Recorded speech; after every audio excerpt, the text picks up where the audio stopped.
पाहत आहात live Maharashtra police times news channel. ग्रामीण पोलीस दलाच्या वतीने बार्शीतील मोहसिन साबीर तांबोळी व त्याच्या टोळीतील सदस्यांच्या विरोधात येथील पोलीस निरीक्षक हद्दपार करण्याविषयीचा प्रस्ताव वरिष्ठ कार्यालयाला सादर केला होता। त्यानुसार ग्रामीणचे पोलीस अधीक्षक अतुल कुलकर्णी यांनी या सराईत गुन्हेगारांच्या टोळीला 1 वर्षाकरता हद्दपारीची कारवाई केली आहे। हद्दपारीच्या कारवाईत टोळीतील टोळी प्रमुख मोहसिन साबीर तांबोळी याच्यासह शाहबाज जहागीर शेख, इब्राहिम राज अहमद शेख, अखिल इब्राहिम सय्यद असे सर्वजण बार्शी शहरातील आहेत।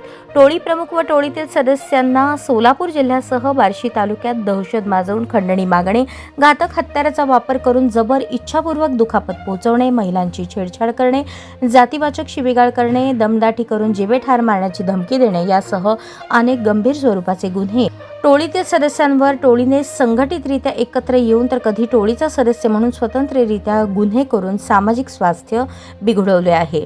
सर्वजण दहशत निर्माण करत होते, त्यामुळे त्यांच्यात सुधारणा प्रतिबंधात्मक कारवाई करून देखील सुधारणा होत नव्हती। त्यांच्या कृत्यास आळा घालण्यासाठी तथा प्रकरणांची सुनावणी हद्दपार प्राधिकरण तथा पोलीस अधीक्षक सोलापूर ग्रामीण यांच्या समक्ष झाली आणि टोळीला 1 वर्षाकरता हद्दपार करण्यात आले।